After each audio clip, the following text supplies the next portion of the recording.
Welcome to The Noob and the Knower. In this podcast, we pair a driven beginner with a seasoned vet to explain how to learn basically anything. This season's anything is how to fly fish. Stick around as we cover the gamut, 101 to the 401, gear, reading water, fishing techniques, and much, much more. With star of hit video series Modern Nymphing, Fly Fishing Team USA medalist, and professional guide Lance Egan. That's right. And here co-hosting and asking the questions on your behalf is avid fly fisher and recently graduated noob, Pablo Signori. So let's go. Together we'll take you from fishing zero to fly angling hero faster than you can say, fish on.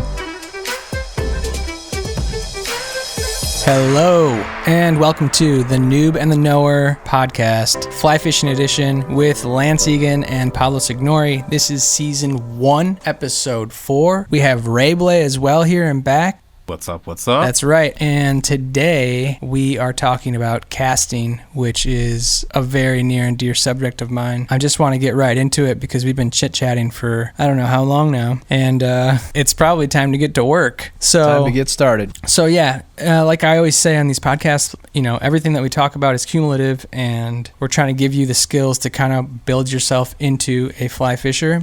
And now we finally kind of got to the one thing that I think is kind of what makes fly fishing super unique, which is casting. And we explained a little bit about it in the last podcast, which was the fact that you have to cast a line that's weighted really kind of presents itself with its own set of problems and also joys. And for me personally, casting is almost what got me into the sport. The first time I went fly fishing was my buddy's bachelor party. We went to the Holston River. All the dudes there was like 3 other guys. They were all like super good fly fishers, have been doing it their whole life. I was a total noob and no one really cared much about me. They just sent me on my way with a guide, and then the last day we went and did like our own little like trip by ourselves, and they went up the river and left me to my own devices, which really just meant I was tangled for 4 hours. So out of frustration, I just took everything off and all I had was the fly line, and I walked to this kind of place where there wasn't a lot of people around, and I just tried to like teach myself how to cast. And in that moment, I swear to God, it was as if the heavens had opened up. It was just crazy.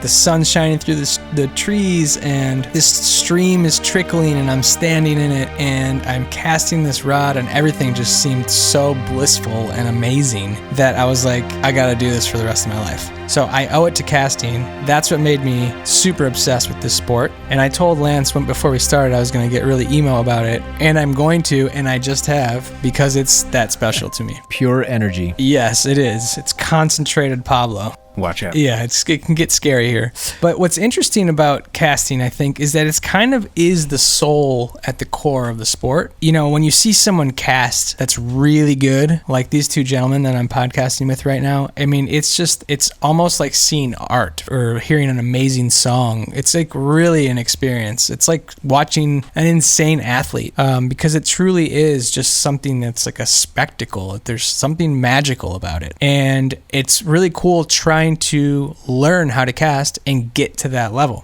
which is what I've been kind of trying to do since that moment that I just spoke about previously. And I think in a way, casting kind of unofficially defines the sport too, because it is just so unique to the sport. I don't know if there's any other sport where you have to do the style of casting that we're doing. And certainly, as we explained last podcast, it's very different from just traditional fishing because all the mass is in the line. Notice I'm going to keep repeating that because it really is kind of like that marker that separates this sport from traditional fishing. And yes, casting is how we get the fly to the fish, but the one thing that it also is just enjoyable to do. So a lot of times, I don't know about you guys, but I go casting just to cast. Like, I don't have to catch fish. I feel like for me, I would say it's like 60-40. 60% of it's trying to catch fish, 40% of it's casting. Before it used to be 50-50, but then I started catching fish and that got really fun. But still, casting is like, I mean, it's super fun to me still. I love doing it. And honestly, I think I guess I did live in the desert for a while, but if I lived in the desert, I wouldn't be that upset about it because I would just keep casting. I would do that anyways. When we talk about casting, there's a bunch of different casts, but I think we should start with the most traditional cast, which is like a standard overhead cast. It's the one that you see in the movies, and it's the one where if you see someone in the park, most likely they're practicing that cast. Right. And I also think that it's kind of the one thing that teaches you the feel and the physics that allows you to do a bunch of other casts. that are all useful and have their own applications. So maybe, Lance, you can kind of walk us through just like a standard cast from like the very beginning to landing the fly on the water. Definitely. So I think number one, when we're talking fly casting, the thing we have to, I guess, help people understand is the weight, and we've talked about this a little bit already in other podcasts, but the weight that you're casting, the way that a rod works is the mass in the line actually bends the rod, right? So you start a casting stroke with the rod in your hand and you move the rod, doesn't matter whether it's forward or back. Let's say you move the rod forward and you're casting the weight of the line that is the fly line, usually a colored line. And it is that weight, that mass that actually bends or loads the rod. And with that bend, then as you move through the casting stroke, when you stop the stroke, the rod is flexed or loaded, as we call it in fly fishing. A loaded rod, then when you stop the stroke, unloads or releases that stored energy. And it does that both forward and back. So I think the number one thing you have to understand about fly casting, first and foremost, is that you're loading the rod with the fly line, the weight of the fly line. Right. We talk to a lot of people that think when they're new at it, they say, I'm having a hard time casting. Should I add a sinker or something to the end to help me cast it out further? And you're like, no, that's yes, you going should. to make it hard. No, that's going to make it harder.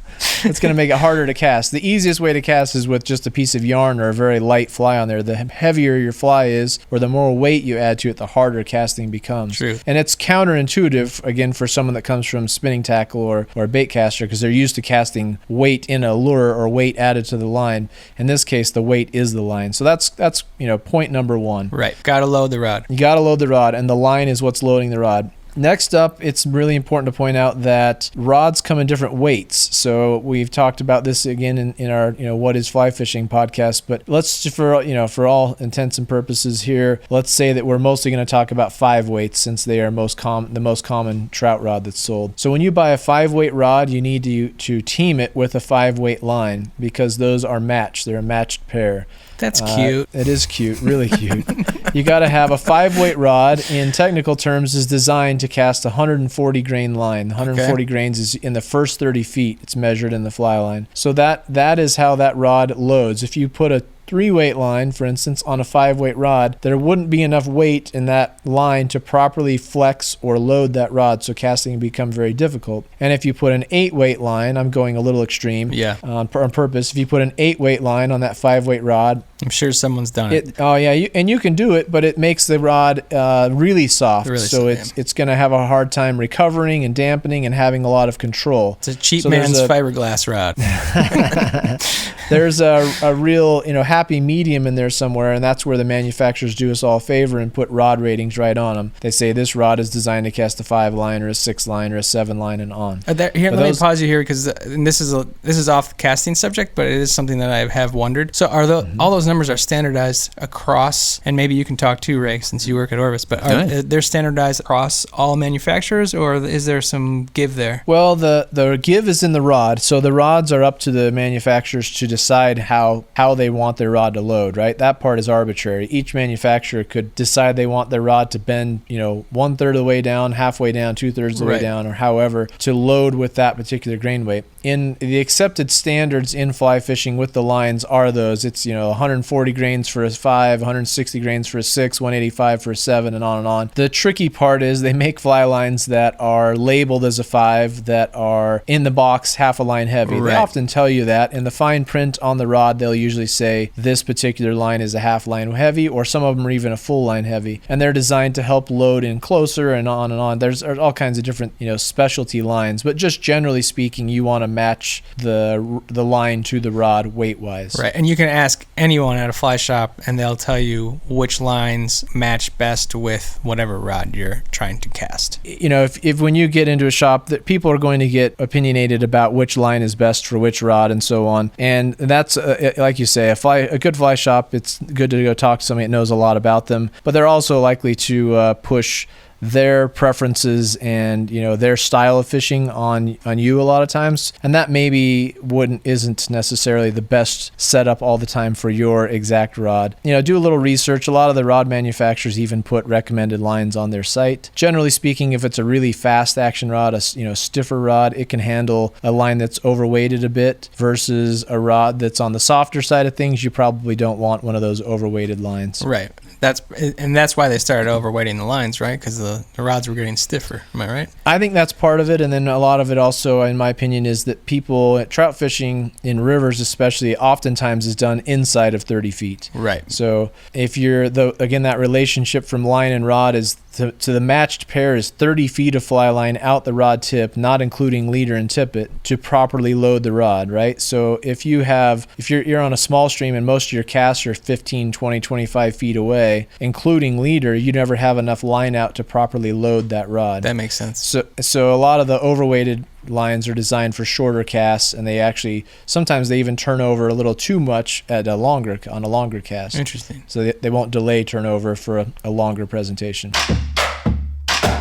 It's Ray. And if I could even add in here too, especially when you get into like sinking lines and stuff like that, I think a lot of manufacturers, like those are, like you were saying before, Lance, those are like the half-weight overs, and things like that, where they're really just going to bend a rod, and also designed to throw bigger flies and just make that whole task easier as well. That makes a lot of sense. All right, so let's dial it back into the casting. Sorry, went on a tangent there. We do that. We go on tangents. But these two guys are loaded with information. Loaded with tangents. Information. So we understand now that the line is what's loading the rod. Right. And so with that in mind, the rod has to be taken through the casting stroke. Is it going to be okay, or does it survive it? Or? I think so. If he has the right meds, it'll be okay. Okay, it survives the stroke. Okay.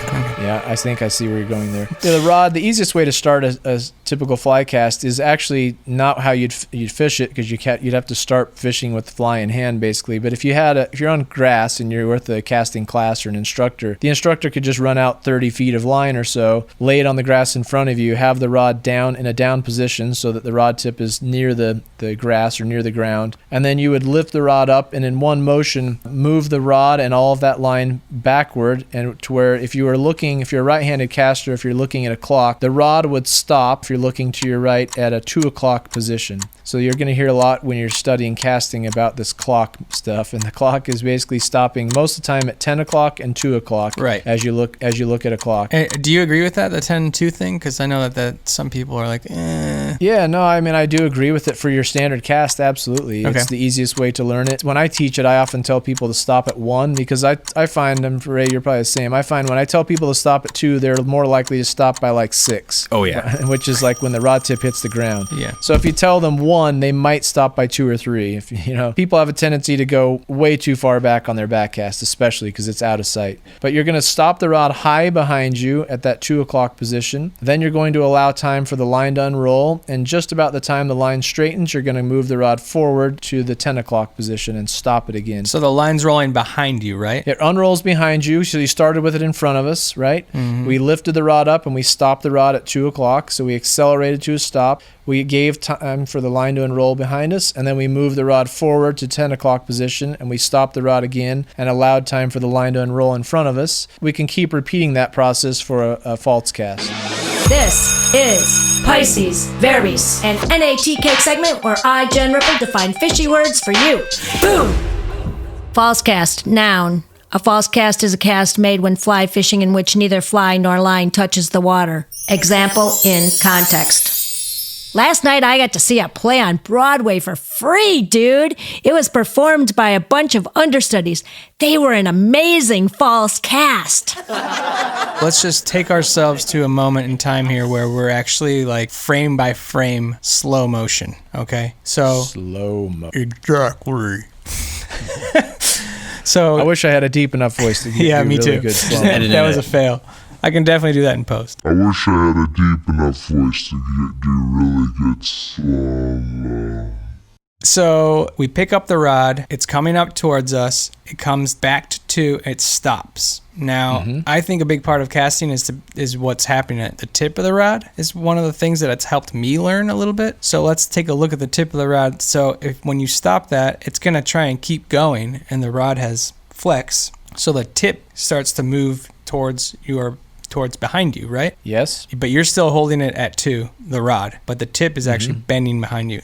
So the line is following the tip, right? Perfect. Which is important. They always talk about that in casting, that what happens at your rod tip is where the fly goes. So the fly's following the tip, and it's shooting backwards in slow motion. And at that point, there's something that's very critical in the cast, which you always hear people talking about, and it's the loop, right? Yes. Okay, The shape of your line as it travels through the air is called the loop. And I was trying to think of like a way to describe what your loop should look like for a standard cast, and I kind of came up with like, it looks like the capsule, like a pill capsule, like any pill that comes in a capsule. It's like that shape, that kind of like submarine shape in a way. Can I way simplify that? Yeah, do that, please. A J. A horizontal J. I like that. Well, a fishing hook, it would be a good one too. There you go. Fishing That's hook, more there you go. applicable or applicable. We also forgot one more step. By we, I mean I. Well, I forgot one more piece, and that really important piece of information. It's really important that the rod moves in a straight line path. So when you go to move it backward and forward, it needs to move in the same plane, both forward and back. Right. If you swing it out to the side, going forward or back, it will wreck part of your cast. It makes it so you lose some line speed, it loses accuracy, loses power, and so on. So it's really important to track that rod in a straight line path. You know, I kind of like to teach people with fear, so I'm going to say something. If you do that, it leads to tangling, and that's the only thing that matters. I don't care about accuracy. I just don't want to be tangled. Or that heavy fly that you're trying to cast might hit you in the back of the head. That's true. Or hit you and give you a black eye, which is what You happened should be to me. fearful of that. I know some guides that wear hard hats just for that reason. Really? If customers throwing streamers, you got to wear a hard hat or you're going to take a couple to the top of the head. I could see you wearing a hard hat on the boat. Not me. That's me. a good I don't look. do that. You know I what? just duck. You should have Sage make you one. Sage hard hat. A hard hat. That's funny. The guide edition. So you have the fly's flying backwards, and finally, it does that the J, the loop, the fishing hook shape. It only does that for a moment because the fly's it's still flying and it straightens out eventually, right? Mm-hmm. It unfurls, as they say. Yes. And so now you have this fly that's shooting behind you with a line attached to it that's going straight back, and that pulls the tip of the line even more with the weight of the line and bends it even more, and that's when it loads, correct? And there's a critical moment. I didn't even let you say yes. I'm so excited about this. No, you're right. That's the beginning of the load, right? That's when the line straightens, it starts to load the rod, and then as you take the rod through the forward stroke, then it's loading the rod deeper and deeper and deeper until you stop the stroke, and that's when it releases that stored energy. Right. So by moving forward, you're actually like bending the catapult even more while it's still backwards. And there's a critical moment where eventually you learn that you don't have to necessarily feel it, but especially when you're starting, you want to feel the rod load, because that's kind of the signal that you can start moving your hand forward, right? Right. I would even say for beginners too, I notice a lot that at the back of that cast, they're waiting far too long and that line even starts to drop. So it's maintaining that line energy as that line unravels behind you and catching it just before it starts to drop to then bring that rod tip forward. Right. Agreed. Yeah. I tried to mention that earlier as far as soon you're giving time for the line to unroll. That's always hard for me to say. I always want to say it's giving line time for the you're giving time for the line to unroll behind you. As Ray just pointed out, you don't want to wait too long because then you lose that load of the straightening of the line, and then the line starts to drop. So there's a timing piece here that just as the line starts to straighten on your back cast, then you start going on making your forward cast. Right. You want to keep that energy that you've built into the line and start to bend the rod with the straightening of the line, and then increase the bend in the rod through the next stroke. Right. And there's also something that both of you guys I can see them. We got Lance on Zoom and Ray's behind me. So I can see them air casting, like as if they're playing air guitar, but they're casting. No, we wouldn't do that. I can see them air casting, and they're both kind of doing something with their wrist. So the wrist is a tricky one here with the casting, because everyone says don't break your wrist, right? That's like a big no-no. But it's kind of, you don't want to use too much wrist is bad. Right. So I think, and probably in the back cast, you don't really want to use very much wrist. Would you agree with me on that? Agreed. Very little wrist. If you think about the way that the mechanics of your wrist work, if you bend your wrist too far back, your rod ends up parallel to the ground, lengthwise. If your rod is parallel to the ground, then you just told the line to go down into the ground, because if that's your stop point, instead of telling the line to go out behind you, which it does with a high stop point on the rod, when you stop too low by breaking your wrist, you tell the line to go down in the ground behind you, which then it never unrolls, it never loads the rod, and kills all that energy that you should be building as you're casting. With all that said, now we've moved our hand forward. We've got the back cast. We're still, frame by framing this. We're moving forward. And we get to that stop. Forever. We must be casting the slowest fiberglass rod ever. Yeah. We're casting in space where there's zero gravity. There's not even microgravity here. So anyways, that doesn't make sense. I don't think any physicist listening to this is just they're gonna write hate mail. It went right over my head. I don't even know what you're talking about. All right, well, don't worry about it. Gravity's something that we deal with on Earth, Lance. No, that was the micro parts that I didn't get. Okay, that's right. Yeah, that's it. You don't microfish. You only catch big fish. That's why you don't get it. Oh, I catch plenty of small fish. Everybody on YouTube lets me know. No, that's hilarious. Okay, so we're casting forward, and you stop, and there's a point there where everyone tells you have to pretend like you're flicking paint off your brush. That's like the ubiquitous sort of analogy that they use for this moment in the cast. So you flick paint off your brush. What does that mean to you? How would you describe this? I describe that as a slow acceleration to a stop. You don't want to put all the power at once. You don't want to flick it all at one time. You want to slowly bend the rod deeper and deeper and deeper, and then accelerate and stop. If you give all the power at one time, if you hit it really hard all at once, it usually shocks the rod and creates tailing loops by having an improper power application. Okay. So you got to get the rod loaded smoothly, comfortably, under control, and slowly build load in the rod or build bend, and then apply power and then stop. That's good to know. That's what I do. The tailing loop. Well, we all throw one every That'll once be in a my while. next tattoo. Still don't have any, but that'll be my next one. But the next one, there's always a next one, even if you don't have any. Yeah, exactly. I'm in the same boat. Yeah. So here's another thing that I feel like we kind of forget to mention sometimes. So now you've done that. Now the fly is flying forward, right? It's making another loop. It's making that J shape, and the fly is flying forward. It straightens out. So now where do you leave your rod tip, or what do you do with the rod once this has happened? So the fly is fully extended at this point. We're just finishing the cast. So then you're going to stop at the 10 o'clock position to send the line out, and then you're going to follow the rod tip down as the line falls. Right. So you have to stop the rod. If you just swing the rod all the way straight down to the water, it never stops and unloads the rod, and so you'll end up with a giant pile with your fly line and leader and tippet. So you got to send it first. We like that full send, the kids say these days, right? Full send, baby. You got to stop the rod on that forward stroke, full send, and then once you give it full send, you can follow the drop of the line down with the rod tip. And that's a full cast right there. We just did it. You know, you've got Meryl Streep, you've got Robert De Niro, you've got Charles Grodin. Geez, tough crowd. That's a star-studded movie. What's wrong with like Jim Carrey or Chris Farley or somebody funny? No, I'm not into that.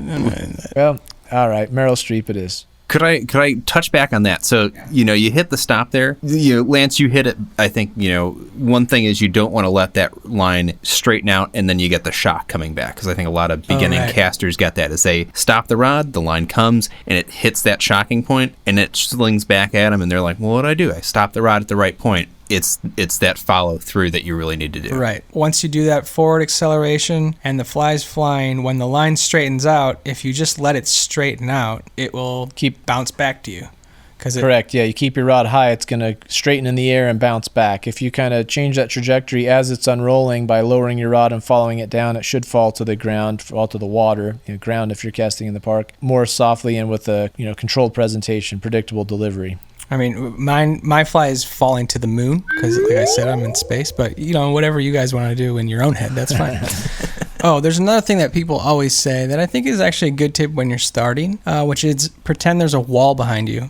And that's because a lot of times as beginners, I think I probably do it too, and it's going to lead me to my next little thing. But if you pretend there's a wall behind you, that means when you get to that 2 o'clock position, you're forced to stop. You can't go further than that. And I think it's a good thing to think about because generally we tend to go past 10 and 2. I would say that's pretty common. Especially the 2, yes. Yeah. The 2 being behind you, the back cast, because it's out of sight, out of mind, you nailed, is the common error. Usually we stop okay on the forward cast. Not always, but more often we stop okay on the forward because we see it. It's in our line of vision. Right. The back cast, as soon as it's behind us, it's out of sight, out of mind, and we have no idea whether that rod stopped at 2, 3, 4, 5, or 6, right? So you're spot on there. Stopping the rod high is just totally key in a fly cast in all aspects of it. The other thing that I think is worth mentioning, there's 2 really common mistakes for beginning fly casters. One is that, not stopping the rod high, especially on the back cast. And the other is just not stopping the rod at all. Mm-hmm. Because fly casting, it's important to note, is not constant motion. You're not just buggy whipping it back and forth. We're not constantly moving the rod. It's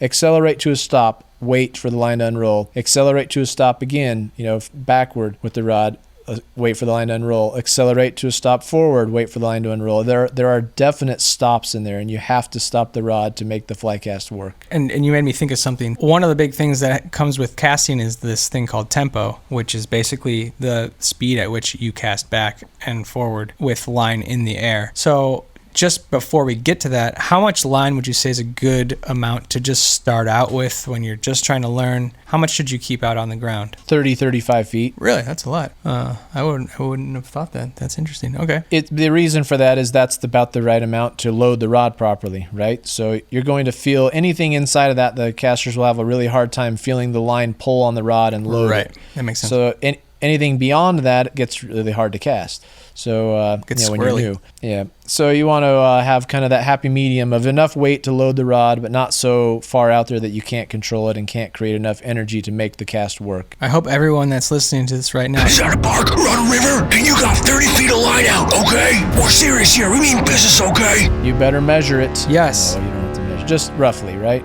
Even if typically with your lines too, there's, Lance mentioned you have, lines that are colored. Typically a lot of the new lines that you have a designated head section and then running line. So you can even look at your transition and, there you are. That's a good tip. New with the Nowhere podcast, okay? Season 1, episode 4, okay? Don't forget it. Sorry, guys. I have to be jacked right now. Remember, I'm trying to be entertaining.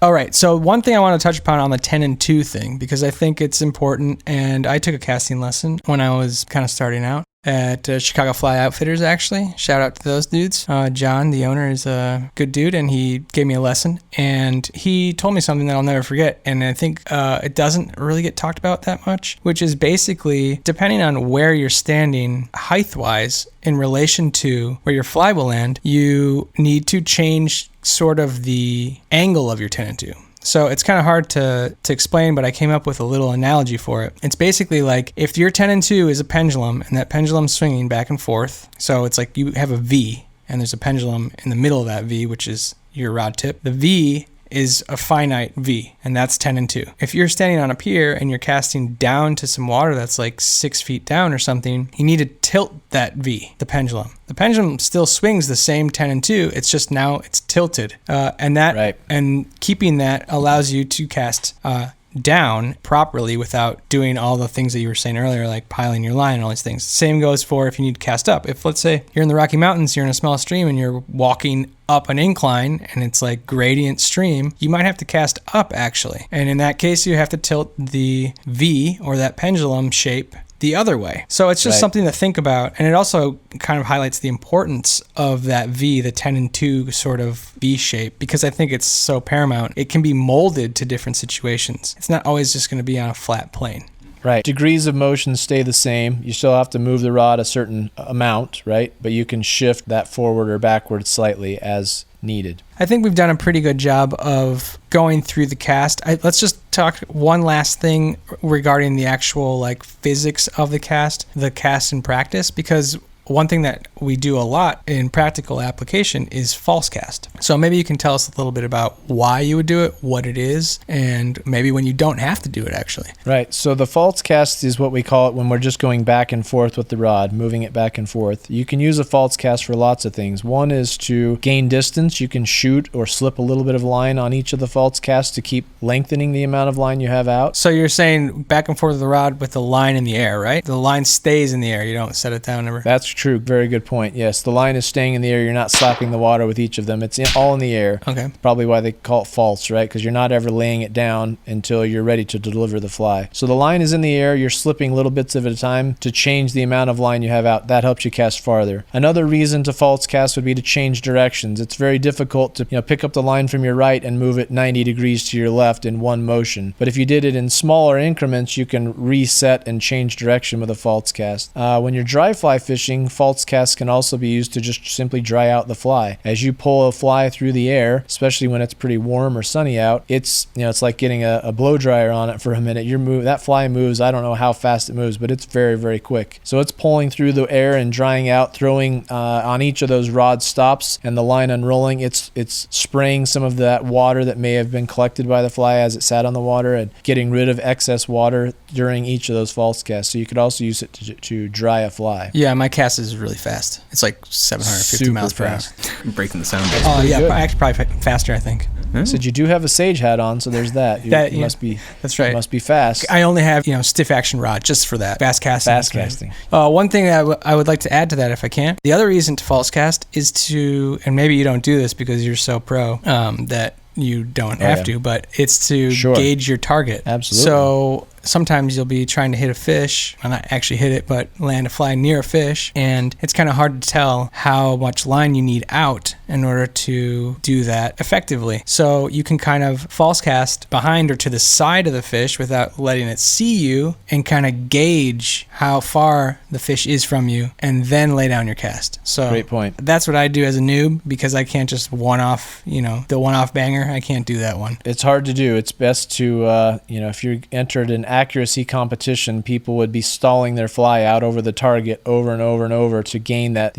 confidence that they have the right amount of line out before they ever lay it down. In a fishing situation, you probably wouldn't lay it out there quite as much, but you're still going to, false cast a couple of times, like you're saying, just to get a general idea of where you are distance-wise before you lay that fly out there. We're about to get into the types of casts, but I just realized that we didn't even mention how sick Lance is at casting. So, Lance, you were telling me before we started, and I've seen your CV, which is just basically a bunch of awards. It's kind of demoralizing to know that I'll never do any of that. But so you've won a handful of distance competitions or casting competitions, is that correct? Yeah, that's correct. More distance than anything else. I've won a couple that are combination, like distance and accuracy as well, but most of my practice casting was for distance because I have giant guns. Yeah, that's right. I can see that. No, I have tiny arms. The viewers at home are really missing it. They are. We might post that later. We were recording the Zoom session. Can I airbrush it first?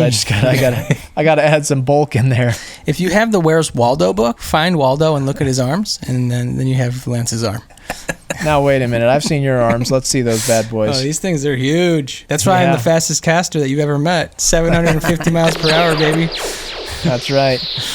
Now, luckily, it doesn't take a lot of power. It takes some, but it doesn't take a lot of power to execute a good fly cast. It's more about finesse and timing than it is brute strength. So you said you've won. You told me some specifics. It was like the Western International Sportsman's Expositions puts on outdoor shows throughout the West most years, non-COVID years anyway. Okay. And they used to have lots of casting competitions at those. They varied them from most of the time they were distance. Occasionally they would do an accuracy competition, but they would have, let's say they had 7 shows. They would have the winner from each show move on to the final round, which was usually Salt Lake City, which is near where I live, was usually the final show of the year. Mm-hmm. And so they would often have the best of the West, they called it, casting competition here. So I worked at the time, fly shop in Salt Lake, and myself and one of my coworkers, Jim Gunderson, we like to enter those. And so we would oftentimes travel to Denver or to Phoenix, or I sometimes went to like Pleasanton or Long Beach, California, places like that where they had shows, and compete in those events so that one of us could win a show somewhere else and one of us could win the Salt Lake show, and then both get into the best of the West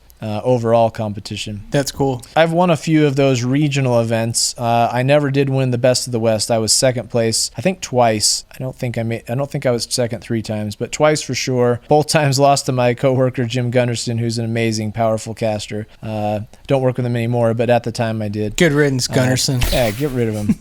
But it was a fun time. It was a great opportunity for a young, rookie like myself at the time to interact with some of the best casters in the world. We would have sometimes the Ray Jeff brothers, Tim and Steve, who are world champion fly casters. We would have a lot of... I tend to not trust people whose last name is a first name and they have 2. Ray Jeff. As the last name. That's what I'm saying. It's only R-A-J-E-F-F, so there's no Y in there, so you're safe. It's all one word. Okay, fair. Yeah, they're totally safe. They're cool guys. They're real characters and amazing casters. But, you got to be around those guys. There were always a few reps that cast really well, some industry professionals that would join. Sometimes a local guide or 2 would make it in, and it was fun. It was a lot of fun to see how well you could do against some of the world's best. That's amazing. I knew that you were a good caster. I mean, you can tell when I've seen your videos. I mean, it's legendary to watch. So it's cool to know that you've actually won a bunch of stuff in that realm also. That's why we have you on here, Lance. It's not for your jokes. It's not for your guns.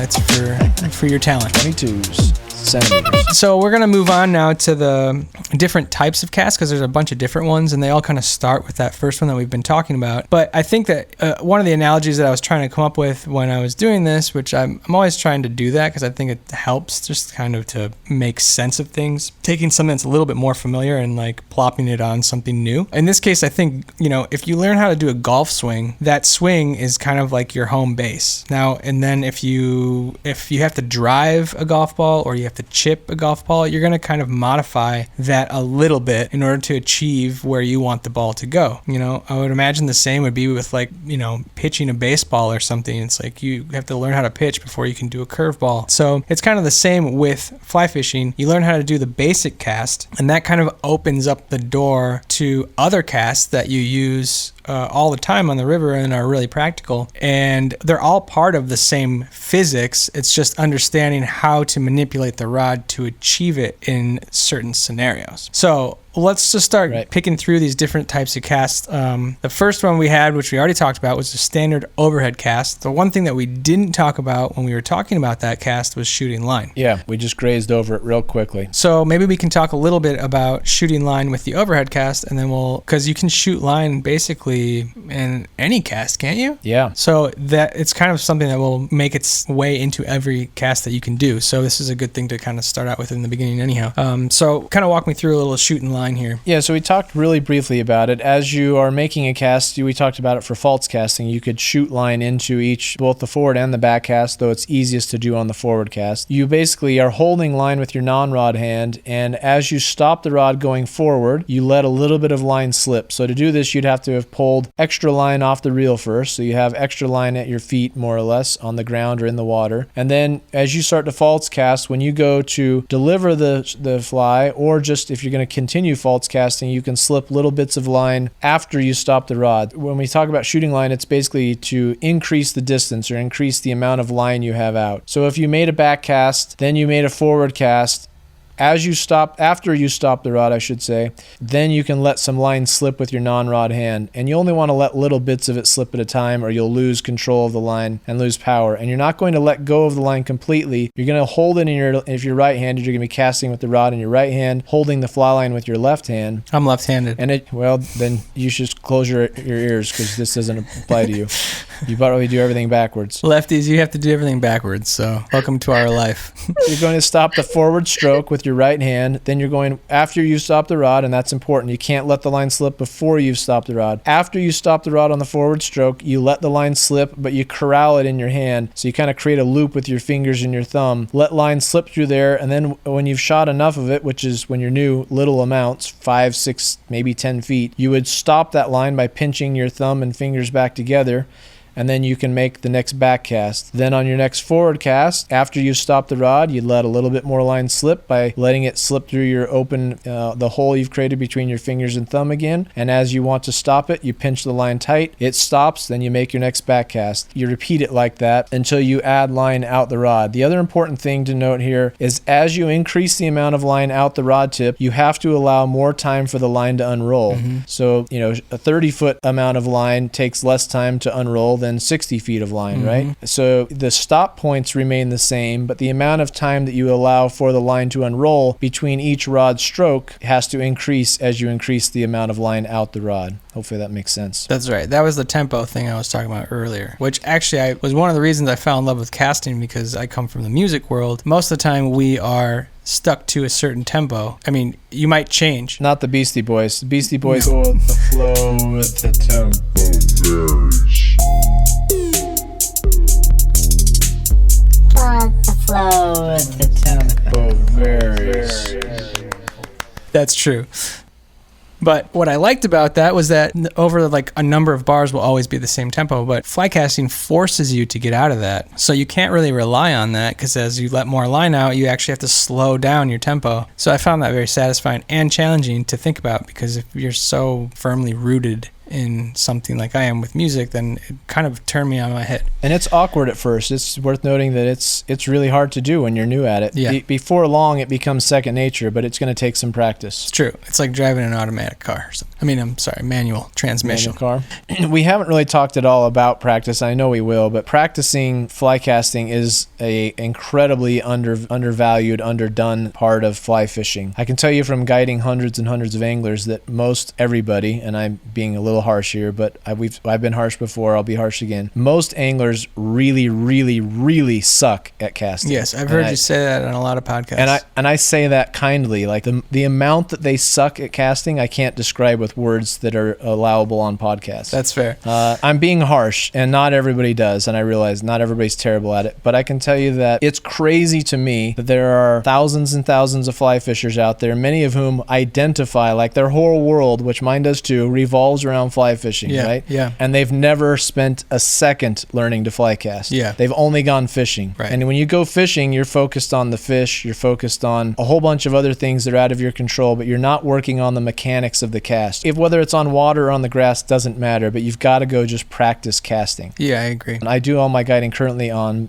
rivers, on moving water, and I've considered doing it on still water until I realized that if people can't cast 30 feet on rivers with any sort of consistency and control, what are they going to do when I want them to cast 60 to 90 feet on a lake in the wind? It's not going to happen. No, that's not happening. So then I decided that that's just going to be another exercise in futility, so I'm not going to guide still water. That's interesting. At least not for now. That's good. Well chosen. The naysayers will say you don't have to cast far to catch fish. I get it. You don't have to. Yeah. But it's like all things. I can cite a whole bunch of competition examples where we're in a boat or the bank, doesn't matter. And if I can just cast 10 feet, 15 feet, 20 feet farther than anybody else that's out there, I'm covering water that everybody else isn't covering. Truth. If I'm in a boat and we're fishing banks and I'm in control of the boat, in competition fishing, you have another angler from another country when you're in the World Championships in your boat. If I can have the boat operator, the controller, keep the boat just far enough off the bank that I can reach it easily, but my other competitor cannot, that's a huge advantage for me. Yeah. If I'm on a bank and I can cast 30 feet further, whether you're on a ladder at Pyramid Lake or you're on, the side of whatever lake you like to fish,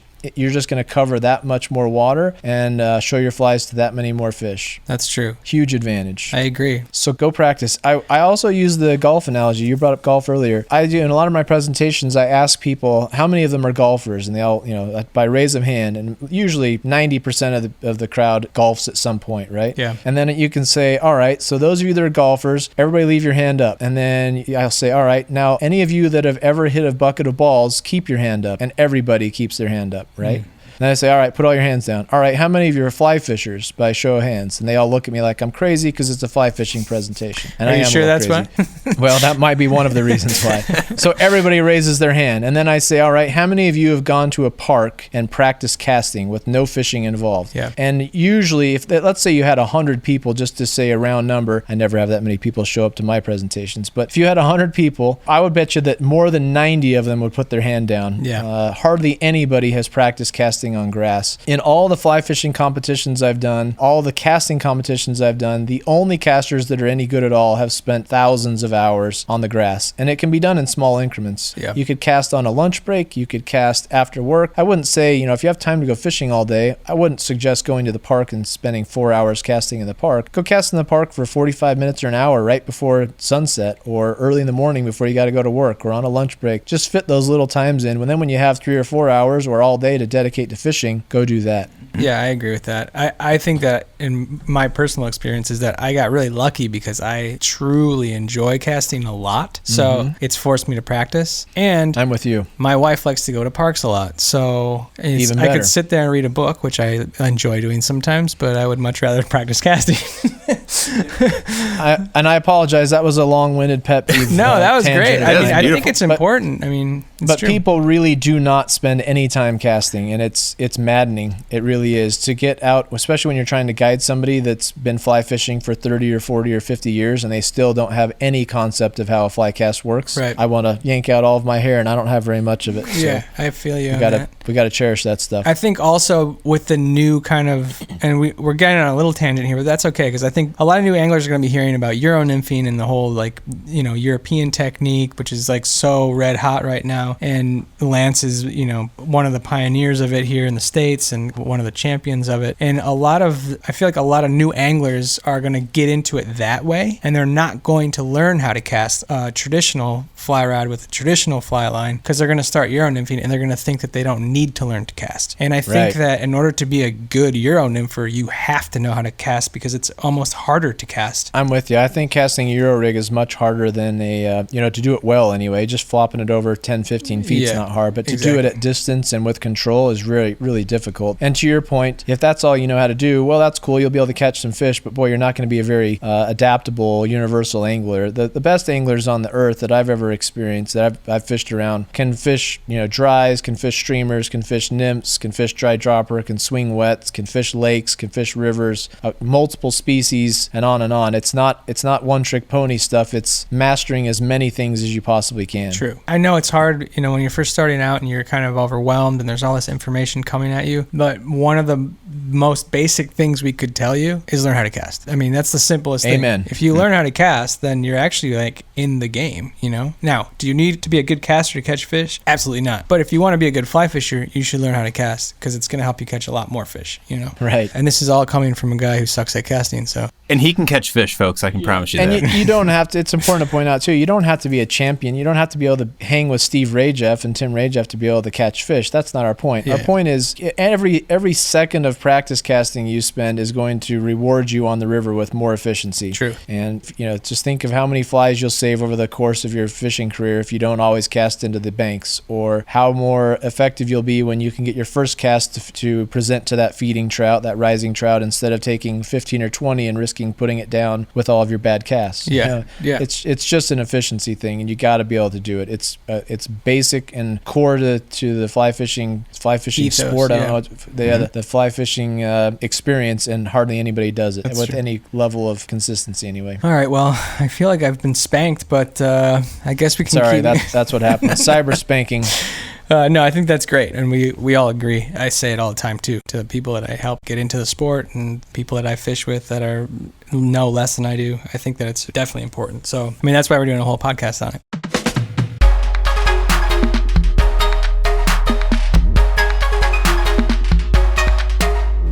And now, a word from our sponsors.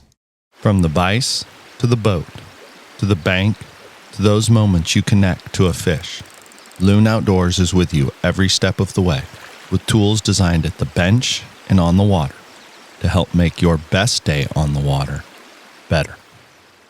All right, well, let's keep rolling with this, and that's pun intended because the next one that we're going to talk about cast-wise is the roll cast. So this is actually a really good one for beginners because it also helps teach them the physics of the cast, and it also kind of gets them fishing right away, I think, in many instances. Why don't you just walk us through the roll cast, how you do it, and also when you would use it and why it's a good cast to have in your arsenal. Cool. So the roll cast is it's usable in lots of situations. It's used a lot with nymphing rigs, especially with strike indicator rigs, where you don't want to do a lot of back and forth false casting through the air because you've got strike indicator, which is basically a fly fisherman's bobber for those of you that haven't tried nymphing yet, with maybe 1, 2, 3 flies on there and some split shot swinging around in the air. False casting, all of that tends to create Charlotte's Web. It's a disaster. Yeah. So you don't want to do any of that. So Guide's favorite is right. So a roll cast, you're using water tension on the line. So instead of throwing the line behind us and using the mass of the weight of the line to load the rod, we're actually using the stick that the water surface has on the fly line to load the rod as we bring it back and then forward to create a forward cast. So it's hard to describe, but you're going to basically leave the line laying on the water. You're dragging it across the surface, bringing the rod out to your side slightly to a right-handed caster, again out to your right slightly at an angle, allowing the line to sag sometimes for just a split second, and you create what's called a little D loop.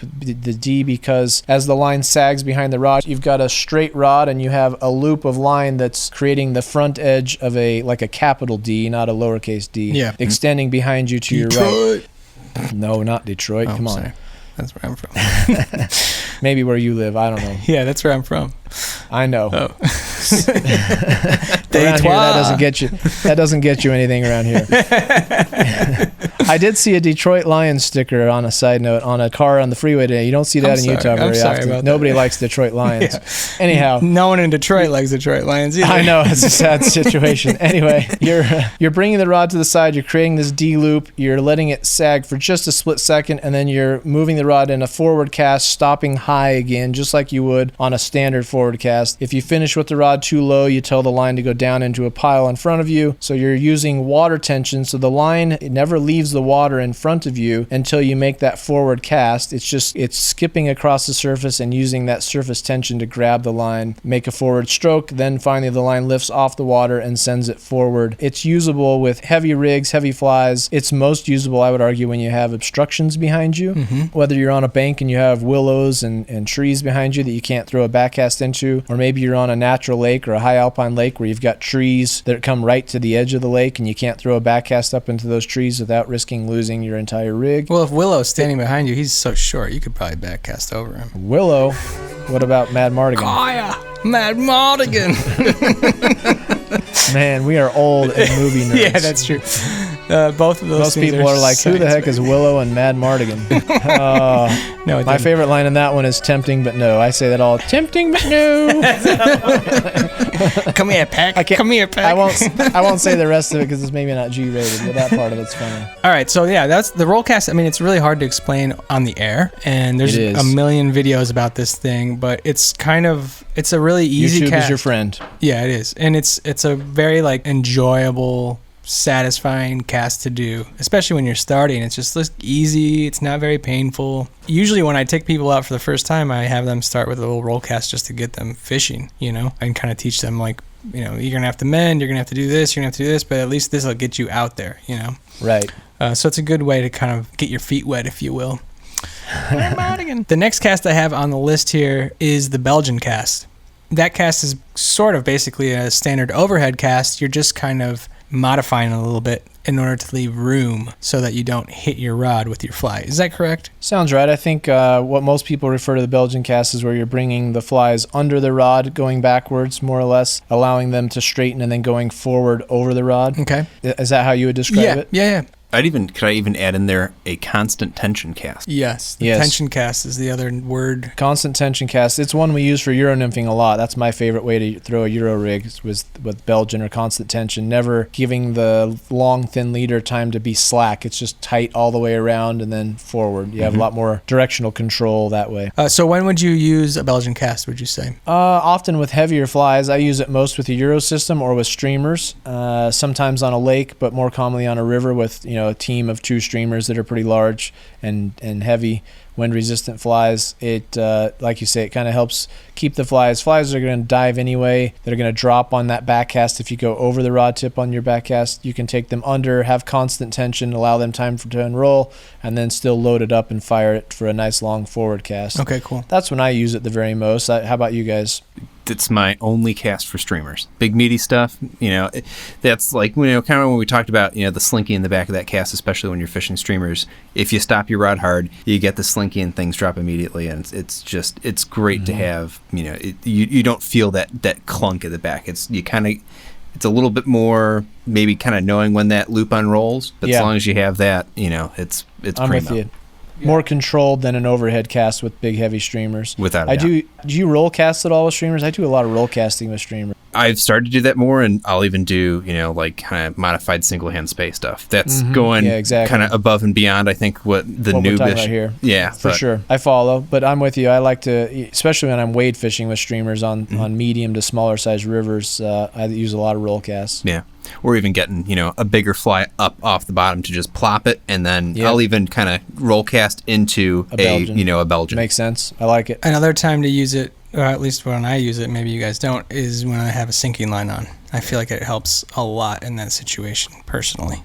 Yeah, certainly can. There's some reasons to use a Belgian cast, and if you're going to get into Euro nymphing, I think I don't know if that's the standard way to cast, but you kind of made us feel that way with your videos. So It is for me, yeah. okay, I use it then too a lot. So all right, well, let's keep moving with this. So the next one would be what's called a reach cast, or some people call it a reach mend, but I guess that's if you're mending and you're reaching. This one I practiced it a lot in the park actually, Cool. and I use it all the time. Why don't you just walk us through the reach cast? Yeah, so the reach cast is you're doing an aerial mend cast. So you're changing the how the line will land on the water in the air. So rather than just making a straight line cast and then manipulating the line by lifting the rod after the cast is landed, you're changing the way that the shape of the line as it lands on the water before the cast is laid down. So the reach cast, you would false cast to your target with basically the right amount of line to lay the fly straight down to your target. I most of the time do it down slightly and across, but you can also do it straight across.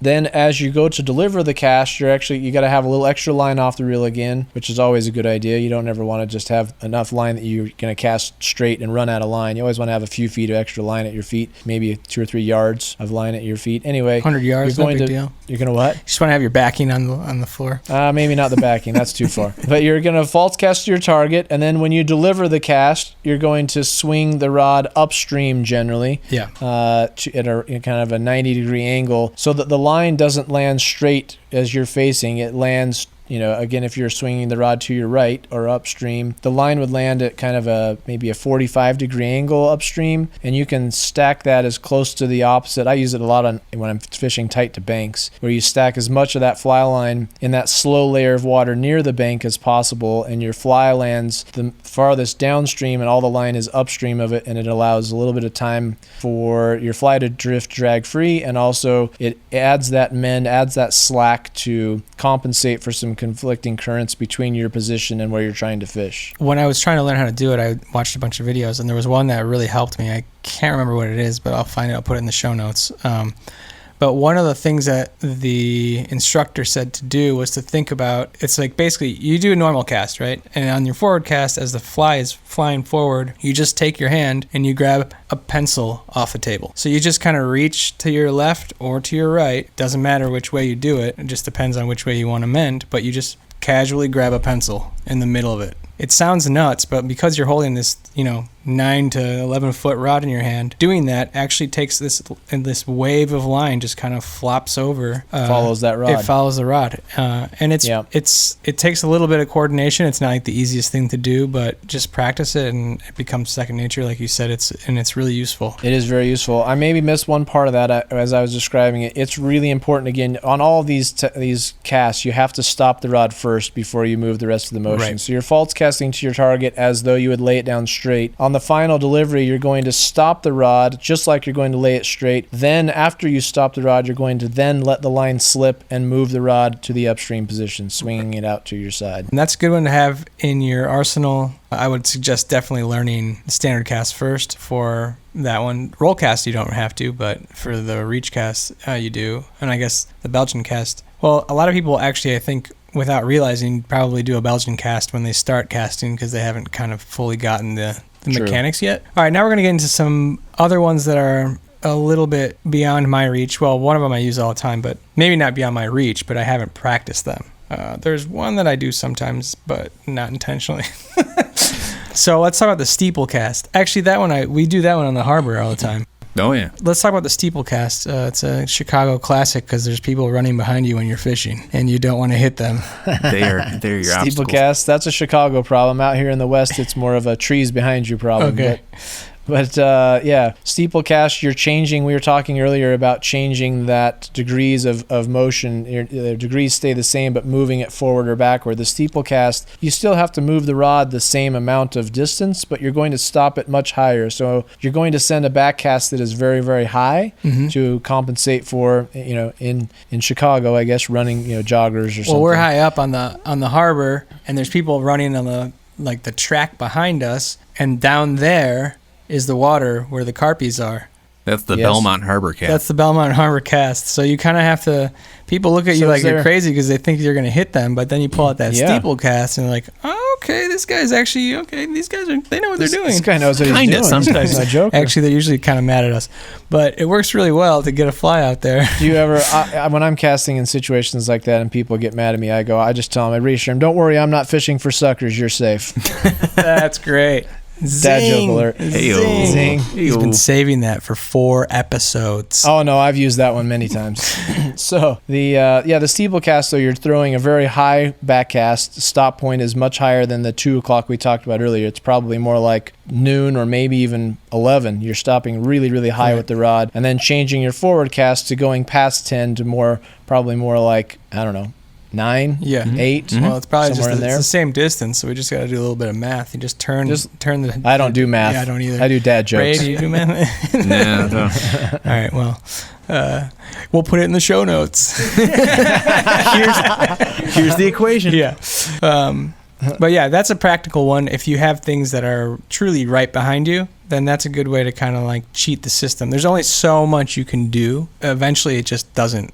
There's just physics like, PP out at a certain point, but it does work to a certain point, and it's practical. And we do a lot of urban angling, so that's why here it's actually really practical for that. Yeah, it's practical in a lot more situations than people think. Walking a lake with steep banks, or just casting over willows on a small stream. There's lots of applications for a steeple cast, I think. That makes a lot of sense. The next one is the one that I was saying that I don't necessarily do on purpose, but I have a couple times, but I haven't practiced it, so I can't really say that I have it like under wraps or anything. But that's the parachute cast. Kind of watching you and Devin Olson fish. I know you guys use this a lot to create slack right up in front of the fish, so maybe you can talk about how it's done and its application. Yeah, it could be used in both for nymphing and dries, but it's mostly a dry fly cast, right? You're basically trying to introduce slack, fishing most of the time downstream or down and across most. It's actually very similar to the reach, except that you're more aggressively pulling back on the cast, right? You're finding a rising fish oftentimes, or a place where you think a fish will rise, and you need to get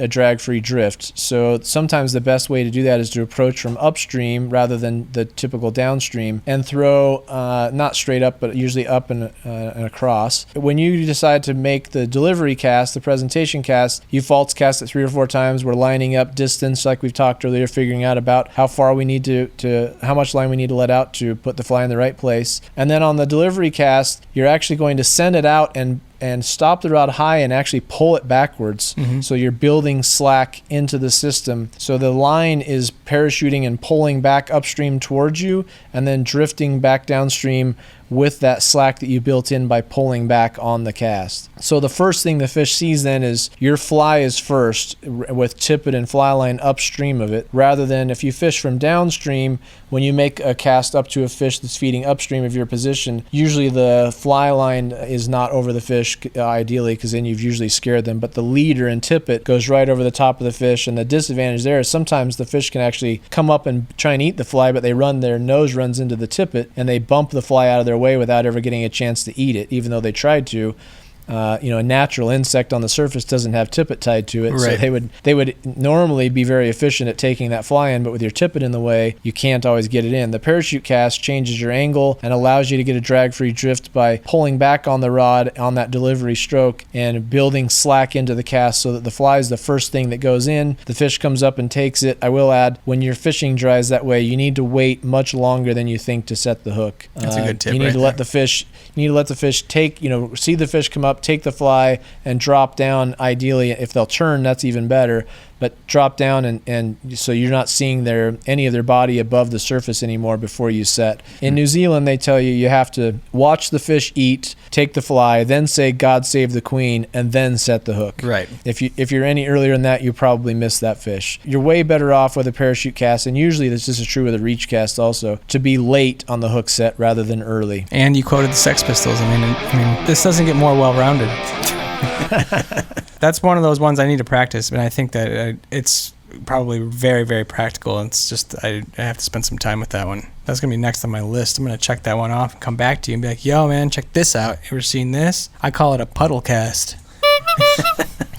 People do call it that, by the way. I have it here in my notes. There are other casts, by the way. There's not just these, but these are like ones that I chose to showcase, and I think that they're kind of common. One of the ones that I've been working on that we're not going to talk about, but you can look it up, is a cast that actually you use to kind of kick your fly around rocks. So you can actually overpower the rod and make an L shape with your cast, which is kind of cool. It's like, it reminds me of those rodeo guys that like do tricks with the rodeo rope. That's what I kind of feel like sometimes with some of these casts. Yeah. Do we talk about the shadow cast too? Oh, shadow cast is imperative. Everyone has to have that in their arsenal. That's Hollywood garbage. Come on. That's a River Runs Through It reference right there for y'all that don't know. It was what made fly fishing really cool in the 90s. And now, since the 90s are cool fake. again, It's all based on a lie. it was all based on a lie. Yeah, 100% fake. It's kind of funny. I mean, I cast a shadow, but ew. A large shadow with those guns. Hey. So the last one we're going to talk about is the tuck cast, which I use all the time when I'm nymphing, and I'm sure that not all the time, but many times. It just seems to be really practical, and for the style of nymphing that I do, and I know that, well, I learned from your video, Lance, that you guys use it a lot too to get these nymphs to go down. Which video is that? Shameless plug. Modern Nymphing 1, 2. Oh, yes, that one. I love it. Okay. Yeah. Modern Nymphing Elevated. That's right. I forgot. I just had to check. Yeah. That's a shameless plug, but Shameless plug. well worth it. I've already got an email on the videos on an earlier podcast, so go back and listen to that. You'll get my whole 2 cents on that. But the tuck cast. So let's talk about that. Didn't Joe Humphreys kind of come up with this, or is that just that's like random fodder question. in my head? I think that he did. He certainly used it a lot. I couldn't tell you whether he did or did not invent it. He's certainly someone that championed it. If he didn't invent it, he was he is. I shouldn't say was. He's still with us. Bless his heart. Joe.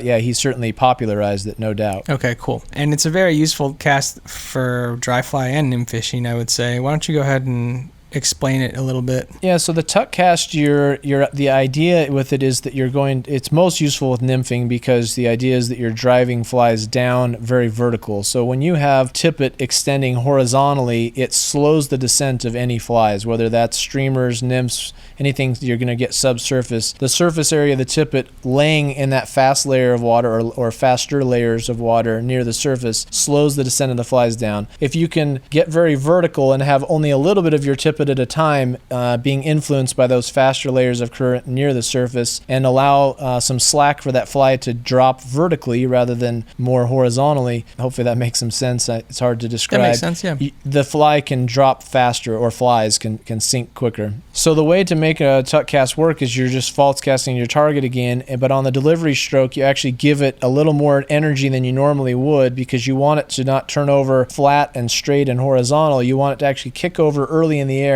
and turn to where the flies and the end of the leader are turning vertical and falling first onto the water. Right. As you mentioned, I use it most personally for Euro-style nymphing, but it's also very effective with indicators and with a dry and a dropper. It can be useful with a dry, but it's less commonly used with a dry fly. Really a nymphing technique because it helps those flies achieve depth very quickly. I suppose for a dry, if you're fishing, let's say like right now if the cicada hatch is about to happen, like you're trying to get some fish's attention, tuck cast would be a good way to make a nice slap with your fly, wouldn't you say? You could splat it, yeah, you could. And you can do a bit of a tuck and create some slack there, but it's usually easier to use for dry fly fishing, easier to use a really long leader with a lot of tippet that doesn't turn over and have it a pile cast, which I'm not sure you have on your list, but is a really popular dry fly cast to selective fish, in slower or clear water where you don't want to lay the fly down with a lot of energy, but if you lay it down nice and straight, it will have drag immediately. With a pile cast, you're piling up slack near the end of the leader towards the fly to where the conflicting currents between your position and the fly have to absorb all that excess slack before the fly starts to drag unnaturally. Okay, I'm going to ask you a noob question here because I know the noobs are thinking it too. And now I'm over here in a tizzy. So what's the difference between a pile cast and a parachute cast? Because it sounds like very similar. They could be, depending on the parachute, as I call it. I guess it depends on your terminology. Some people call a pile cast and a parachute something similar. To me, the parachute cast is something I most of the time do downstream. Right, and that was the one thing I was like, oh, okay. Where I'm pulling it back, and then it's much like a reach, but I'm not always reaching it across the current as much. You're just doing a more straight cast, maybe slightly across stream, but not more directly. The reach to me is more directly across stream, what I call a parachute, and I could be using the wrong terminology, but the parachute to me is something I'm doing down and across slightly, but pulling back on it to create slack in the fly line and leader that then then drifts down into the fish, versus a pile cast is you most of the time done upstream with current, coming at you, and giving the leader, making the leader so long or having so much tippet that it actually doesn't turn over, or you drop the cast on purpose, you stop the rod lower on the forward presentation and it piles on purpose. When normally you wouldn't want that to happen for accuracy purposes, but you can get to where you've practiced enough to where you get quite a bit of accuracy while piling the fly all at the same time and building that slack. So those, some people might call those casts the same. To me, they're slightly different in application and in design as well. The big takeaway, though, is that all these things kind of show you how nuanced the casting can be, how important it is to learn how to cast. I mean, there's a reason there's so many of these. It's because you need them. They're practical, and there's situations you're going to be in where you're going to need them. And a lot of times you'll be in a situation where there's only one way to get to the fish, and you have to pull out one of these things in order to make that happen, or you just have to forfeit that fish and move to another one. But if you're in a pressured river and there's guys or women on either side of you fishing and you don't have that option, you're forced to fish just that stretch, then you're kind of out of luck. So it's just smart to kind of start ticking these boxes and getting through the casts and starting to learn them. And it's just part of being a good angler. I think it's just well-rounded fishing person. Agreed. And again, the naysayers are going to say, well, I don't need to do any of that to catch fish. And you don't. You could make really basic casts and catch fish. But if you want to catch more fish, if you want to get better at fishing, if you want to be efficient in more situations, then you need to learn a bunch of these casts and you need to practice. Yes. Did I mention you should practice casting? I don't think you did. What, Lance? Should you practice casting? You need to practice casting. The last there's two more things that I want to talk about. And you touched upon this earlier, but let's just kind of get a little bit more into it. I have like a few casting mistakes here, and then you can add to them, obviously. Just common ones that people see when they're starting to learn how to cast. So the first one would be the wind knot, because I think that's the one that you hear about just all the freaking time. The wind knot is a casting mistake, and it's a misnomer because, like, I would say 99.9% of the time it's not the wind, it's actually the caster that's making it. Yeah, the wind won't knot it at all. Yeah, so there you go. So why don't you explain to us a little bit of how a wind knot comes about? I think that's kind of a blanketed term for a bunch of mistakes, isn't it? Like tailing loop and stuff like that, or... Yeah, I mean, if you're tangling your line, a wind knot would just be an overhand knot somewhere in the leader or tippet, right? Or in rare cases, up the fly line. I've seen that a couple of times. That's really hard to do, but I have seen it happen before. That's talent. Yeah. It's talent. I was once teaching a fly fishing class, and I had a guy that, I don't know how he did it, but he managed to execute the perfect, whatever you want to call it, overhand knot, wind knot, about 30 feet into the fly line. So he basically created a loop that he cast fly line and leader through and got it 35 feet. I have no idea how that's possible. That's impressive. I'm not Nobody, angry. Even the best trick caster in the world would never be able to make that happen. That's crazy. Anyway, but most of the time it's in leader and tippet near the fly. Most wind knots, or as we call them, most casting knots are caused by poor rod movements, right? Improper power application is probably the number one culprit for casting issues with knots. Wind can play a role, but the wind itself isn't tying a knot. It's just that our ability to generate enough line speed to straighten the cast both forward and back, or our ability to compensate for the wind sometimes if it's blowing across your body. Yeah. There's all kinds of things that could happen, but the nuts and bolts of it is if you're tying knots in your leader, you got to get back there and practice again. Right. You got to straighten out that loop to where you're not getting a tailing loop. So the top leg of your loop, that J or the hook shape as we described. And if you're not sure what we're talking about there, use the Google machine, get on YouTube, look up some really good casting videos, and you'll see them showing you the loop shape that it should have. Orvis has some good ones, by the way. Pete Kutzer is the fly casting guy. He's really good. Yeah, he always does good stuff. There's the Fly Fusion Cast Like a Pro series that I think Scientific Anglers and Fly Fusion maybe teamed up for. I maybe have those names wrong, but there's a whole bunch of good casting videos online. But the loop, you got to have control of that loop in all wind conditions. And you don't always want the tightest of loops. Like we were talking earlier, when you're throwing a heavy streamer, you may want to have a more open loop so that the weight of that streamer as it wants to drop during the forward or back cast is not tangling with your bottom leg of your loop. You might open that up a bit. Versus with a tiny dry fly where you're wanting to tuck it underneath some overhanging brush, you might need just a little laser beam, a tiny little 750. 750. I call those Ferrari loops or Lambo loops. Dang, bro. Loops. Hey. versus the school bus loop. Dude, that's great. The school bus loop is not very efficient, but it sometimes is what is needed. I actually get a lot of wind knots. I get them like really close to the fly. I get like these little overhand knots, especially now that I've been fishing, like I was telling you via text, the longer leader with the tippet. You know, I'm pushing like longer leaders make it tough. The longer the tippet is, the tougher it is to keep those knots out of there. It's usually power application and straight line path of the rod. Those are your two major culprits. The rod should be going straight forward, straight back. And I like to talk about the rod as far as levelness of the rod. So when you take a cast, ideally the rod bends, but if it didn't bend, the cast would look something like this, which for those of you that aren't on Zoom, which is everybody except for Ray and Pablo, you can't see what I'm doing in the Zoom meeting, but if you hold your hand up and you have your palm flat, I have my left hand with my palm flat, and my right hand I have my index finger moving back and forth to where the top of my finger is touching my left hand. Top of my right index finger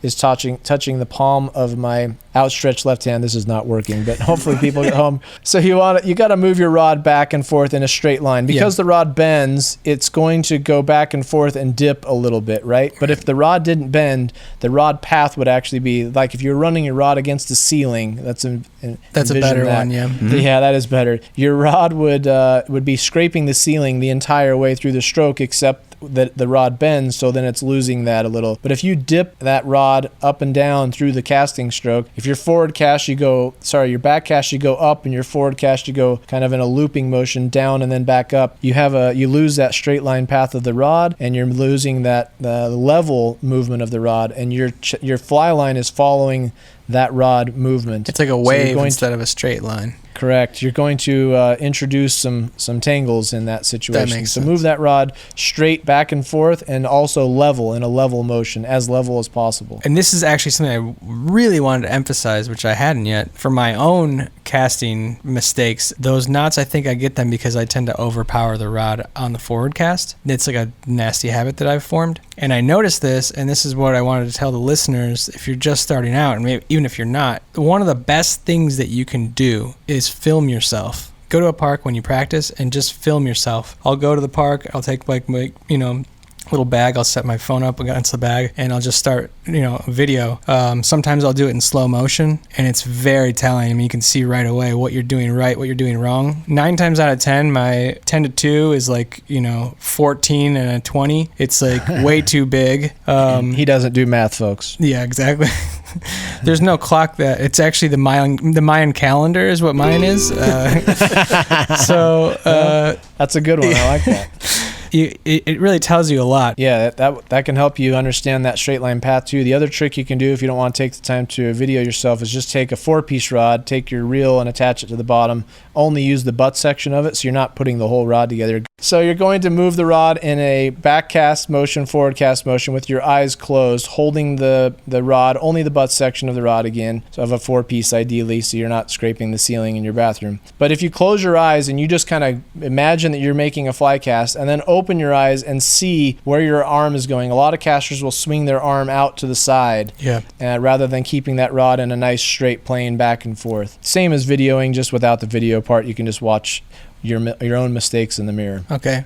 What do you think that those little Practicasters are good? Yeah, the Practicasters are cool. You can do them indoors. Yeah. They don't show you they don't teach you things like shooting line and that kind of stuff much, but they're great to just learn the basic stop points of the rod and how to change your loop shape by accelerating to stops and building line speed, as well as keeping the rod in a more concise rod movement to shrink your loop. And if you drop those stop points both forward and back, the loop size increases. They have real advantages to them. They're fun to play with. Yeah, I got my dad one, and I was messing with it last Christmas at his house. They're pretty cool. They're fun. If you don't know what it is, it's just basically like a little like fake fly rod to practice indoors. Although they are kind of long, but some people's houses might be okay for them. If nothing else, you can do it like in your garage or something. Right. But they're kind of nifty little tools there. Yeah, we have the Echo micro practice rod here in the shop that we mess with all the time. Okay. And then Orvis makes the one that's called the Practicaster, right? It is the shop toy. When we're bored, we take that out. That makes sense. So another one that I had is chicken winging. Do you want to describe what that is? Is this like KFC chicken wings? What is chicken We wings? do the chicken jets. Chicken wing. So I am a noob, and I do make a lot of mistakes, but I'm not such a noob that I can't cast. So Ray, a while back, he actually had me come help him with the Orvis 101 classes, and when I was helping these beginners, I noticed that they were doing what I call chicken winging, which I just thought was like a term that everyone used, but Lance apparently had no idea what it was. I have no idea what chicken winging is. So chicken winging is when you go to cast. It usually happens when beginners are like, they've gotten past like the first couple casts and now they're like trying to false cast. It's like they're gripping the rod really, really hard and their elbow will just start to move away from their body. And before you know it, they got a chicken wing in the air and they're trying to cast and it's just, everything's real tight. Nice. White knuckling it. Yeah, exactly. So I think that it probably comes from tension. But one good thing to keep, and I've seen instructors do this to correct mistakes, is they'll tell you to like keep a book underneath or a newspaper underneath your, like tucked underneath your arm, and so it forces you to keep your elbow up against your body. Mm-hmm. And it also stops chicken winging. So the chickens will be glad if you stop chicken winging. It's more comfortable to let your arm hang. I don't really necessarily love the book idea. I've seen that done before, and actually when I first started, one of my dad's friends, I don't come from a family of fishers, so my dad didn't teach me anything about fly fishing, but one of my dad's friends did, and he came over one day while I was casting in the backyard when I was really young, and he was trying to correct my casting stroke, even though I think at that age I was already casting better than he was, to be honest. But he had me put the book was his one thing that he wanted me to do, and the book doesn't hurt because it's better to keep your arm tight. You don't want it way out, as you call it, chicken winging. Yeah. But I think it's more comfortable just kind of have it loosely at your side as it would naturally hang, not pushing up against your body, because there is some shoulder movement. There's a little bit of especially when you start elongating the cast, you might open up your casting stroke to where it's a little bit longer stroke. Yeah. And you'll want a little more free range of motion with your casting arm than you would allow with a book or newspaper pinched between your arm and your body. Yeah, I also think, and this is like a big thing from my profession, but tension is like a real big problem, and it causes a lot of problems with your arms. And I know you have a lot of problems with tendonitis and stuff like that, as do I, from classical guitar and stuff. So I think anytime you're like squeezing something against your body, that's probably not the best thing for tension. So right. But it is a good thing to think about. Don't let your arm chicken wing, but that doesn't mean you have to have tension while you're doing that. True. So, and I didn't have this in my notes, but I think gripping the rod really hard is another one that a lot of people make, mistake a lot of people make. Because like really the rod kind of does the work for you. You just have to just put it in motion, and you don't really have to put very much force. I mean, this thing weighs nothing. No. Again, it's not so much about brute strength or force. It's about timing and finesse and application of power at the right time. To your point, you don't need to crush. If you're holding a rod so tight that you're damaging the cork handle over time, you're pinching your rod. You're holding the rod too firm. Right. You need to lighten up a little bit. It'll ease up the fatigue in your hand too. Yeah. I'm sure. Yeah, I feel like when I go saltwater fishing, I'm using sinking lines the whole time. By the end of the day, I can tell I'm really gripping hard. Yeah. But that's usually when that happens to me. Yeah, anytime you're holding the rod too tight all day long, it's going to fatigue you for sure.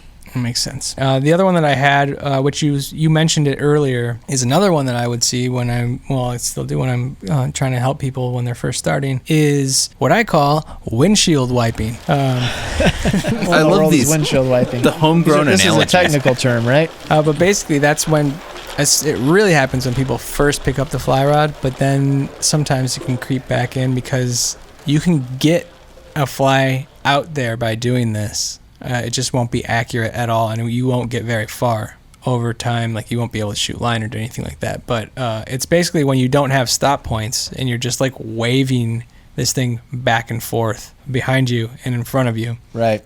So I call it windshield wiping because it looks like windshield wipers. That to me is another common one too, and it starts to creep in. I think sometimes like someone will be there being like, no, stop. Make sure you do the accelerate to a stop on your back cast, accelerate to a stop on your forward cast, and then like the instructor walks away, and then you come back and it's just like a big windshield again. I like where this is going. You can use your everybody has windshield wipers, right? Yeah. So windshield wipers on the fastest setting, constantly going, motion, no bueno, no good. If you have them on the delay setting where it's moved back stop, wait, move forward, stop, wait. That's where you want it. And as you increase the amount of line out of the rod, the windshield delay has to be longer. You got to have that longer stop point between each of those. See this analogy we're putting together? Yeah. So your windshield washing is not totally, it's pretty crazy, but not totally crazy. Well, I was saying the stop points are the water in front of you and the grass behind you.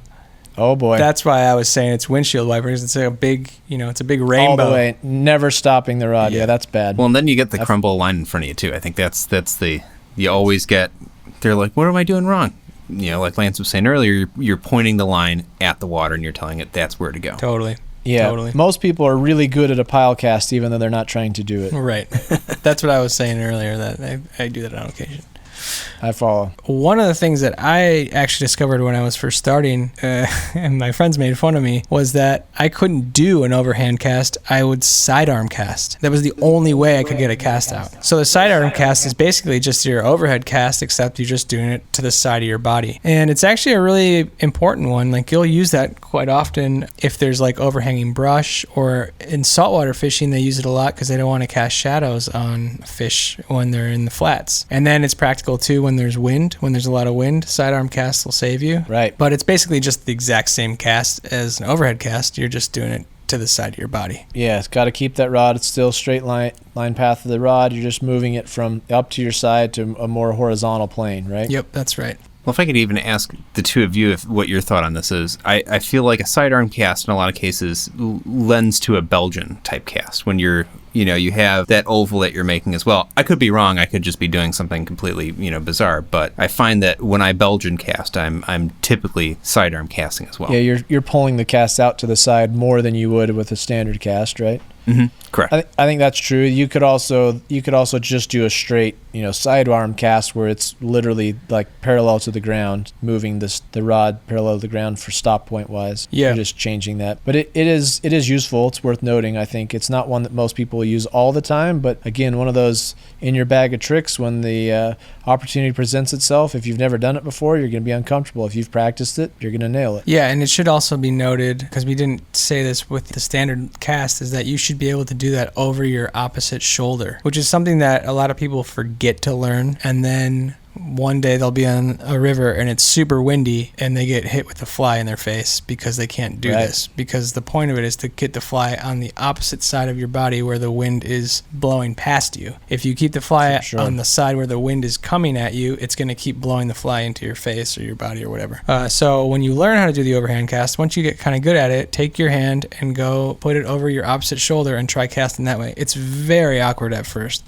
very uncomfortable, but just practice. Very useful. The last thing that I wanted to talk about is maybe just how can we practice casting? I know you mentioned that we can do it, on still water, we can do it on a river, we can do it in grass. Some people do it in gymnasiums if it's too cold out. So once you get the stroke, how do you practice accuracy, distance, and all these things? So it's all about basics, just like everything you're trying to learn. You want to have that basic fundamental cast first. So you got to be dialed into being able to just make a standard false cast, have control of it, have control of your loop shape, add some distance to it. You don't have to cast the whole fly line distance, but you want to be able to cast it 40, 50 feet at minimum, I would say. Mm-hmm. And then once you've mastered that, then you can start working on either casting farther, adding distance, or some of these more tricky casts like the reach, like the parachute, like the pile, like the tuck. And then just practicing accuracy is really important too. It's all a matter of just picking things you want to get better at, to me, and spending the time doing them. And if you do something that, you've got the basic cast down and then you move to, let's say, a reach cast and it's not really coming together, then go back to the basics again and just make sure you're not screwing up those basics. Keep the mechanics of the core cast in line, intact. And then once you've done that, then start trying different techniques again. And again, YouTube is a huge resource for these casts. You could just Google roll cast and you're going to find who knows how many videos of people showing you how to roll cast. Yeah. You could Google distance casting, or you could Google reach cast, and somebody's going to show you how to do it. The other thing we didn't talk about very much is double hauling. Yeah, I kind of skipped that on purpose. Single hauling, but double and single hauling accelerate the line speed a bit, put a little deeper bend in the rod, and help you battle wind and that sort of stuff. So that's something else to look up. Kind of hard to describe over the internet, but that's like a 301 technique, but that is something good to know. It's down the road, but it's something that if you've got all the basic cast dialed in, you can start adding power and distance and more control to your cast by just adding a single or double haul. And actually, since you did bring it up, I've been meaning to ask you this for a while. If I'm trying to cast my Euro rig past 20 feet, I'm hauling the whole time. Do you do that also? Yeah, I haul a lot. I don't as much when I'm Euro nymphing, of course, because you're not always throwing a long line. Yeah. But with standard casting, I do it all the time. And when I'm going to throw a longer Euro cast, for sure, throw it back and just kind of give it a quick haul to shoot it. Yeah, for exactly. Sure. That's kind of my go-to thing for shooting line with a Euro rig. Yep. Okay. Agreed. I had a buddy that I went fishing with, and he was like, I don't understand how you're getting that thing so far. You just have to haul. And because that's how I've been doing it. I didn't know if that was right or wrong, or I was just curious as to what you thought. So yeah, I'm with you. The other thing I will say about double hauling is a good way to learn how to do it. Obviously, you watch the video so you see the mechanics of it, but I took a casting lesson, and it was actually the guy from Chicago Fly Outfitters, John, that I mentioned previously, but he had me doing single hauls, side casting, and the advantage to doing it that way is that you can really see when you're flicking forward and you're flicking backwards, and that's when you have to hit that haul. And he basically was like, just do this 500 times and you'll be able to double haul. Did that a bunch of times over the course of like a year, and now I can do it. I'm not great at it, but it gets the job done. And the one last thing that I'll say, since we've kind of been going at this for a while, we should probably wrap it up, but if you do live in a place where you do have access to a fly shop, go and take a lesson. It really helps to have someone sit there with you and teach you. The only disadvantage would be is if the people that there are not good teachers. If you can find someone that's like a certified fly casting teacher, then that's the best thing you can probably do. It's better than YouTube, just because they will break down everything on the micro instead of the macro, and they will really get you dialed in. That's what I did. John is actually a certified fly casting instructor, and I took like 3 lessons with him, and he really got me super tight. My brother had the exact same experience in Long Island, where he took a casting lesson with a certified instructor. I mean, he was like, it was night and day for him. Literally, it was like as awesome. He was like, I can't believe the difference it made. And he was fishing at the time. He spent like, I don't know how many days fishing for stripers, and he was fishing like big flies, and he was using sinking line, and he was miserable. Actually, I think he pinched a nerve in his hand from fishing too much. But but yeah, he said taking the lesson was super helpful. So I think, YouTube in conjunction with a solid lesson, if you can do it, that's the ideal. And then filming yourself would be my advice. Just as a noob, what helped me kind of progress faster than I think normal was just seeing what I was doing and being like, oh, that's obviously wrong. That's not correct. Because you'll see your fly hit your line or something like that, and you won't understand why. You go back and you watch, and you can tell that you did something wrong. Like, for instance, overpowered the rod, or you came off the plane that you were talking about earlier. Right. That's my 2 cents there. For whatever it's worth, from noob to noob, take that to heart. I'm always just looking out for your best interest here, people. So that's what I'm here for, to keep these pros at bay. I think that was pretty good. We covered a lot of casting, wouldn't you say, guys? That was pretty decent. Yes, a lot. There's a lot to digest. We understand, and it's not particularly podcast friendly. But hopefully, we gave you a bunch of things to think about. And then the main thing is we've mentioned this once or twice in the podcast, but you got to go practice. Okay, guys. So thanks a lot for joining us. That was pretty epic. We're excited for the next podcast. The one that's coming up is going to be where to fish, how to find places to fish, and how to choose them. Not necessarily when you're standing at the place, but before, because there's a lot of research that goes into finding places to fish, especially if you want to be by yourself. So we're going to talk a little bit about that, how to find places, how to approach any fishery, how to be prepared for an adventure out on the water. Again, this is the Noob and the Knower Fly Fishing Edition with Lance Egan, Ray Blay, Pablo Signori. Thanks for tuning in, and stick around for the next one. It's been real, y'all. Peace. Thanks for listening. Ciao bello.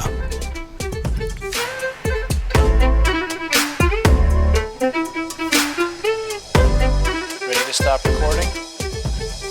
I don't know. Are you? I'm ready. Don't get too excited, dude. I know it's been a long day, but jeez. My body's cracking.